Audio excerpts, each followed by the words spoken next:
Animal Jam, our beloved niche interest, the glorified dress-up turned capitalism sim that we all spend hours upon hours playing, and somehow still fully enjoy it. Kia ora, I'm Fungi, and this is going to be a bit of a longer video, so listen in with your favourite hobby and your favourite snack. But before we begin, I just want to say I'm doing a Purple Lung giveaway, so once I reach 50 subs we will roll for the winner. All you need to do is subscribe, comment your username, and include your thoughts and feedback on today's video. Okay, so let's dive into it. Just quickly, I'm going to mention that we're going to touch on the subject in two sections. First of all, we're going to look at how AJ could be considered not hot on a personal level. That's more to do with social norms and expectations around these kind of interests. Then secondly, we're going to get into criticisms of the actual game. If you're only interested in the latter or have any issues talking about identity and judgment, feel free to skip to the timestamp that I'm going to put up right now. Okay, thank you, and let's get on with the video.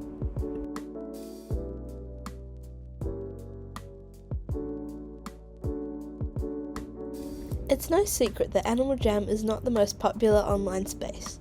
The majority of the player base is adults and teens just seeking out their childhood dreams. Yet for some reason, a few of us, myself included, have felt the need to hide our little passion for the game. But why is this? For myself, there is one answer, plain and simple: judgment. We are living in a world where it's not cool to have interests anymore, where it's silly to share what we can't shut up about. I'm sure there's times where you've been shut down, pushed to the side, or ridiculed for what you like. This has turned me into a chronic people pleaser. I constantly dissect others' words, actions, and expressions when I even dare to share my interests, to the point of near insanity. That's a bit of an exaggeration, but I think you get my point. Because I fear being judged for this little niche, I'm hiding it, and in turn hiding a huge chunk of myself. Now, excuse me for being so personal about it, but I think this is something that kind of needs to be talked about, as it may resonate with others. What exactly is the point of saying all this, you ask? Well, as we get older, we realise the importance of self-reflection. Being completely honest, this reflection has made me realise that after picking and choosing what parts of me I can show, my social life is at a complete standstill. I am out of touch with myself and others, and I realised I could actually seem quite plain or just fake. Just quickly, if you think this might be you, I want you to ask yourself these 3 questions. Firstly, where are you now? Second, how have you gotten here? And third, do you want it to be different? Luckily for those of us who feel this way, there's no need to worry. We're not lost causes, we're not childish, we're not empty baskets just sitting in the shed. We've just taken a little detour off our path, and all we might need is a nudge of realization. Now, I'm no psychologist, but I really want to help steer us in the right direction by telling you all how I have been trying to conquer this fear and put myself out there. The first thing that I found helpful was to share my interest of AJ with my friends and family. And I mean really share. I shared Jambassador drama, the complex economy, frustrating bugs, the whole big deal. And well, what do you know, a few of them actually took notice and were interested in what I was saying. Of course, it's not going to be everyone's cup of tea, but I've come to realise that nothing ever will be. And hey, now you might have sparked their own interest in AJ, and then you'll have a new friend to play with. Another thing I found useful was listening. Actively listening and engaging with others and what their interests are can create a trusted environment where everyone feels that they can share without the risk of being ridiculed or mistreated. Thirdly, I started making videos. I've only been able to get a few out, but there's a large gap that needs to be filled in the way of Animal Jam YouTubers as more and more leave the community. If that sounds like your kind of thing, just go for it, honestly. Just give it a go. Finally, I thought about what matters to me most. Yes, I'd love for everyone to be happy, but that's not actually realistic, and it's certainly not my job to make other people happy. This doesn't mean I don't care, but it means I consider my own well-being before I think of how to help. I'm not going to leave a friend in the dark, but I'm not going to distract them with a fabricated version of myself as a means to pull them out of it. Through this, I've been able to conclude that it's not AJ that's not hot. It's just the way I've been going about sharing this little niche interest. Like I said, it's not everyone's cup of tea, but what does it matter if it's bringing myself and others joy?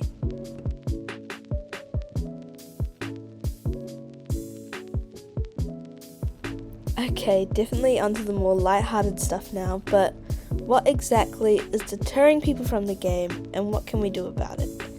Well, I found that the root causes tend to be aspects of the game and the community. As we all know, AJ is old. It's been almost 15 years since its release and another 5 or 6 since it's had genuine work done on it. If you didn't know, it's run on a Flash emulator of all things. This doesn't mean it would be impossible to bring it over to a different engine, it just means it would take up a lot of financial resources for WildWorks for an unpredictable reward that may not even exist at all, meaning they think it's probably not worth it. This alone has led quite a few people to leave. Without fresh content, the game just feels stuck. But of course, this wouldn't be a critique video with some features that build up the player's frustration. First of all on the list is inventory sorting. There's no real way to alphabetize your items without methodically trading everything to yourself and back in order. Items that are the same yet you've bought maybe days apart will be completely separated from each other. There's also the issue with item layering and modeling on the animals. Some items just look straight up ugly on an animal, for example, spikes on lions.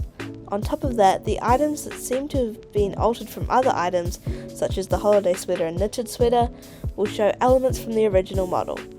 Let's not forget it was only until recently that new items couldn't be worn by some animals. So it's definitely safe to say that some models need reworking. Another feature that is either loved or loathed is the lack of more advanced customization for outfits. I can't tell you how many times I've had a mope that I can't wear 2 back items at the same time, or that pants and shoes are not in separate categories, so I have to pick a weird in-between that doesn't even match the vision. The limited customizability can either be a curse or a blessing. The last thing I'm going to say here about the critiques of the actual game is the monthly events and adventures. Yes, we love Lucky Clovers and a quick round of Tiki Trouble, but a new event is well overdue. Without new stories being added to the game, it just gets that bit too repetitive to commit to. Maybe we could add a new Mountain Rage adventure in January, or a spring cleaning challenge in May. You wouldn't even have to sacrifice the old adventures, just bring in a new option. While I've been editing, I just had a little mini idea that I've just written like a little section of script for. So I just thought that maybe a good idea to incorporate this would be to add events related to the seasons in the southern hemisphere. This would be a great opportunity to educate those in the northern hemisphere as well, because I cannot tell you how many times fully grown Americans have been baffled as to why I'm so excited for summer in the middle of their own. Okay, back to the video. Now this would not be an AJ critique without mentioning the community. There's drama and scandal in every corner. Scamming, hacking, and just downright bullying has led to so many people leaving the space. Not to mention the pedo allegations and warnings that seem to come out weekly. I fear that we will never get to introduce the younger generations to the space that brought us so much joy. Okay, this might be a bit of a hot take, but personally, I think it's as if AJ is a bit of a control freak's opportunity to wreak havoc.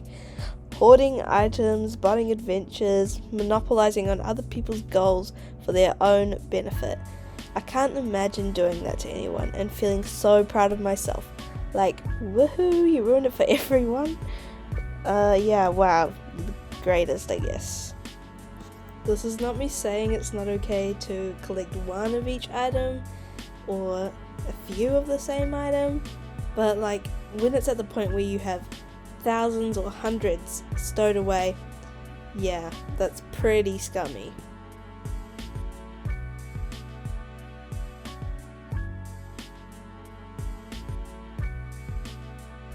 Okay, now I know I haven't covered everything in terms of Animal Jam critiques, but I didn't want to go over all the common issues we discussed time and time again. And hey, with all this bad, we have to remember that good still remains in AJ. Its simple style and unique experience can't be replicated. Many of us have remained loyal to the game and continue to show love for everyone who plays. Thank you so much for listening or watching. Don't forget to enter the giveaway, leave a like and subscribe. Enjoy your day. Ka kite.